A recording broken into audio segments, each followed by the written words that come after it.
Hello, everyone. This is Jeremy Lile, Executive Director with Heart to Heart Leadership, and I'm joined today by our Senior Director of Leadership Development, Dr. Chris Williams, and also helping us with all things sound and tech is our Program and Marketing Manager, Allison Kish. We're really excited to be with you today and sharing about an article that struck us as something that helped kind of crystallize some thinking and clarify just some ideas that we've been not just thinking about, but actually living through over the past 20 months of the COVID-19 pandemic and just all of the changes and disruptions that have taken place. And so this article is from McKinsey Company. You'll find a link available to you so you can read through it and come to some of your own conclusions. But the title of the article is Future Proof: Solving the Adaptability Paradox for the Long Term. And their idea of this adaptability paradox is that when we most need to learn and change, we stick with what we know, often in a way that stifles learning and innovation. I like to think of that default mode that we go into and the ways that under pressure and stress or just times of change, we have these things that get triggered in us or hijacked, and we go back to them. And so what we loved about this article is it gives us something that they describe on kind of a meta level. They describe it as a meta skill that helps us kind of rise above in the midst of those times where normally we might be tempted to go back to our hijacked mode or our default mode and be able to navigate through creatively and with a sense of purpose and resiliency and all the kinds of things that we'll talk about in just a moment here. But Chris, I think about when we first, went into shut down or lockdown, last March, and organization called Heart to Heart. So much of what we do is based on connecting with people, being right there with them, face to face, connecting on that deep level and helping them on their leadership journey as that partner that comes alongside. And then suddenly we weren't able to do that. And we had talked about potentially doing some virtual options and making things available somewhere down the road. And it was like, you don't have somewhere down the road, you have a few hours to figure this out.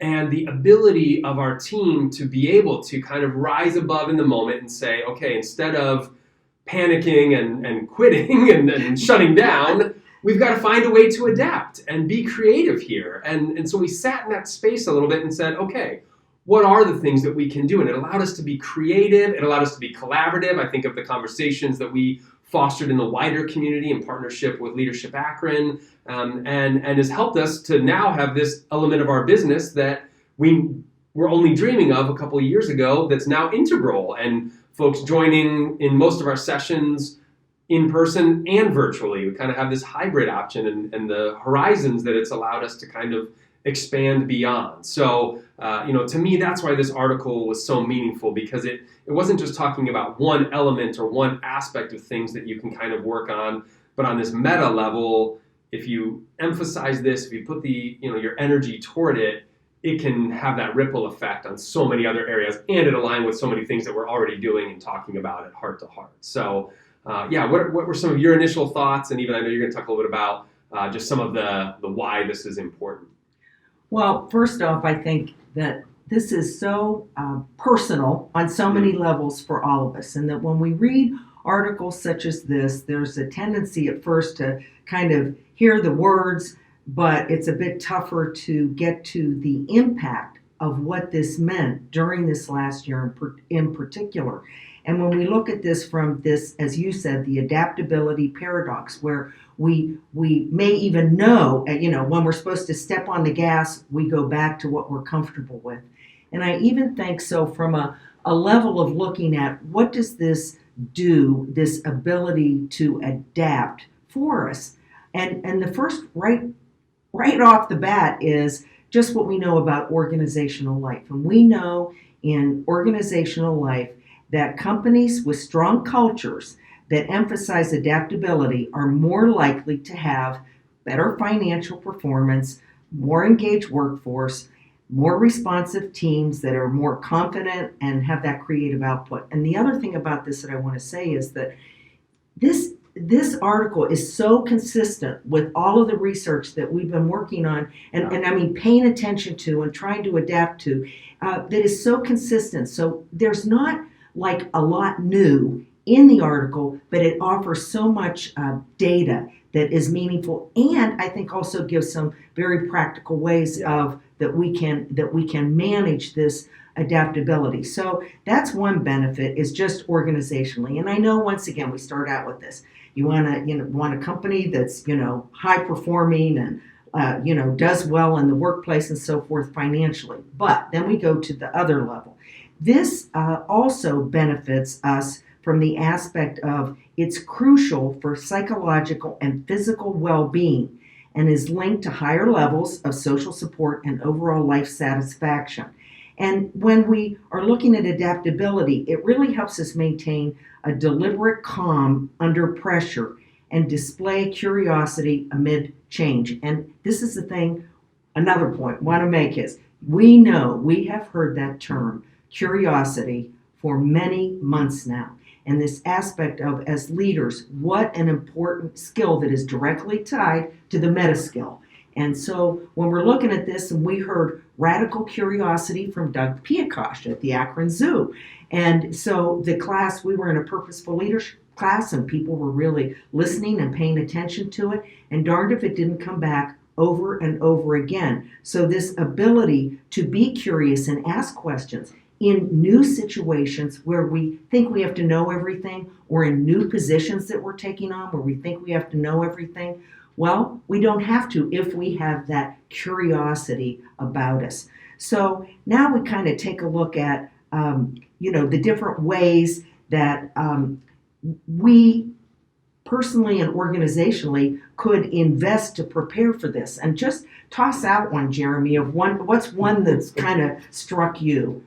Yeah. Well, I think before we jump into that too much, I think another thing that I just want to mention real quick is they have it in the article that this is not necessarily a natural skill, but it can be nurtured. And, because sometimes I think when you hear these things, it's like, oh, well, the superhero leader or the person that, is the best example of this. But really that it's something that in all of us can be nurtured. And as you talked about, the benefits of this, but it's, they call it kind of like a muscle, this thing that we can develop further. And so, what are the different aspects of that or elements that help us? And right where I'm going to go, what I was drawn to in this, of course, is, it's really what they describe as their step 2, but they talk about making purpose your North Star and defining your non-negotiables. Mm-hmm. And that's so much at the heart of, you already referenced, we have a whole program titled, our flagship program, the Purposeful Leadership Program.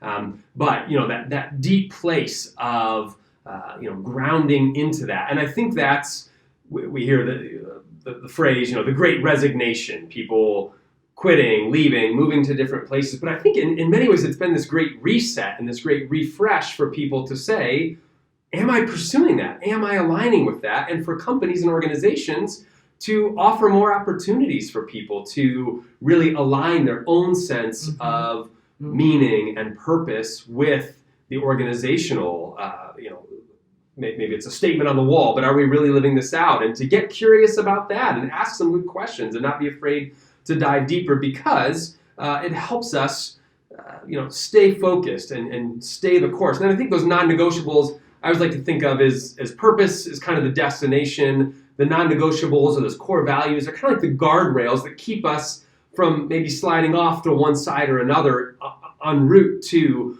our destination. And what are some of those things that, keep us from sliding off? So I go back to a conversation I remember having when I was first coming on board with Heart to Heart with, one of our longtime supporters, and so we have a program named after H. Peter Berg, his wife Eileen. And I remember Eileen telling me, Jeremy, he was busy. Yeah, he was CEO at First Energy, lots on his plate and everything, but he made it a priority every night to be home for dinner.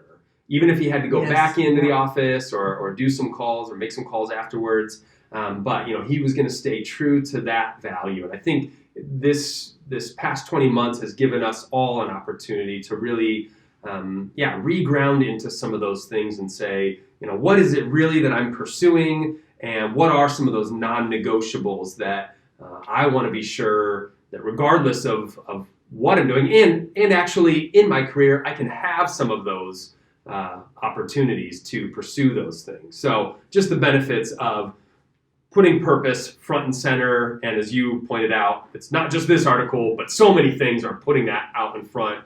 Simon Sinek and many others. So. Well, that leads into my favorite, one of my favorites, because when we're talking about purpose, and we have found that it's all out there, the data, that if you have a clear sense of purpose, you will be more resilient, and resiliency is terrific, but resiliency is a reactive form of, dealing with a particular situation. And in this article, it talks about practice well-being as a foundational skill. So it's a way of being. It's a way of moving through the world where we feel some kind of sense of connection and a sense that things can be okay and that things can work out. And when you look at the statistics, I'm quoting another Harvard Business Review article that talks about since 2020, there were 85% more leaders who are saying this idea of, I am so stressed, I am so burned out. So we have to learn to shift that way of thinking so that we're looking at it from a perspective of more self-care. And there's a tendency to think we have to take care of everybody else first, when everything we know says that our way of being is a way of modeling to others, and that actually can then move out in the organization. Yeah, and we've been saying that a lot to people. Self-care is not selfish. That It's actually one of the best things you can do, as another one of our teammates often says, you can't pour from an empty cup, and just that idea of what are some of those things. So what are some of your favorite practices, or just one maybe? Well, one thing that I think is really important to say about this is that well-being as a foundational skill has to be integrated through the day. Yes, we can take time for quiet time, and in the evening and in the morning we can set about by thinking about our intentionality for the day. But it's all throughout that day, and how we breathe, and how we practice our purposeful pauses, and how we connect with others in an atmosphere of safety, all allows us to be in this space of well-being. And it's one of these things that is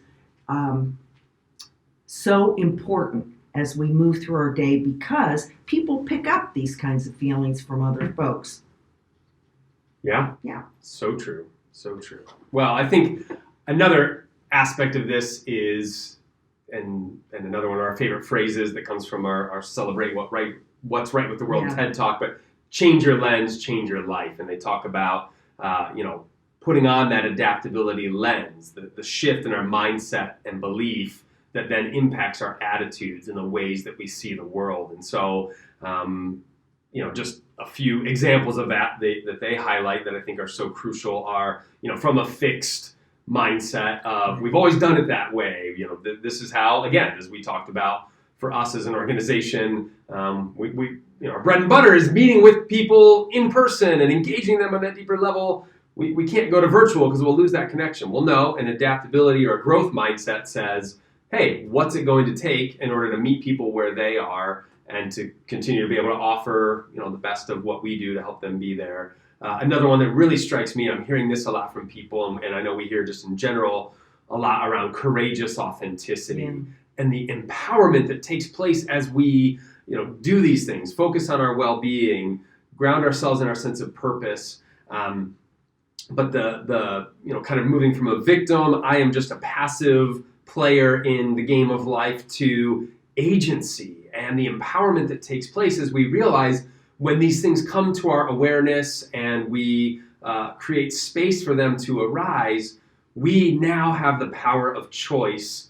to react or respond rather than react in those ways that we're hardwired to move toward growth, to move toward change, to lead in a different and better and more impactful kind of way. So I really like that idea that you talked about with the awareness, Because if we can even enter into a situation where we can say, this is scary, and share that with one another and be connected to one another, which is another piece that they add to one of the ways that we can instill this as part of our day, is this whole idea of building deeper and more diverse connections.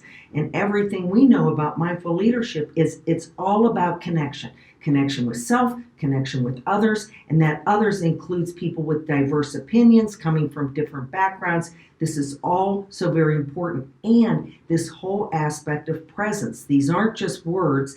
This is a way of showing up every day for work, where when you sit in that space with someone, you are fully present to where they are, which once again allows for more creativity, allows for more of a feeling of safety, which is another key point that is so important for us to learn. So if we can't sit in that space, and if I can't talk to you and say, Jeremy, let me push back on that a little bit. Let me resist that thought for a moment and put out another one. Those are the things that allow us to adapt, because we cannot face the challenges that we're currently dealing with without that. And I would close on that with this particular point that you and I have seen and worked with a lot of different organizations. And oh my, in the greater Akron community, what we have seen people do, once again, this is moving from just stepping up to the plate, and adaptability is really about kicking it up to the next level, to more creativity, more innovation. Yeah, it has that multiplying abundance. I think that's one of the things, the scarcity versus the abundance mentality. And so, gosh, there's so much more that we can explore. We encourage everyone to read the article, and just want to kind of encourage you and empower you to say, pick up the article. We'd love to interact with you online and just hear some of your thoughts about how are you applying some of these things, both personally and organizationally. And I think just the significance of, again, keeping in mind that this is a meta skill that we really believe if you put the energy toward, you have limited amounts of energy, what are you going to put it toward? Focusing on these high level kinds of things that then impact so many other areas of who you are and what you do. And we're just excited to hear, some of your feedback. And we love when we come across things like this that help us, get regrounded in why we do what we do. So thank you for being the reason we do that. That's great.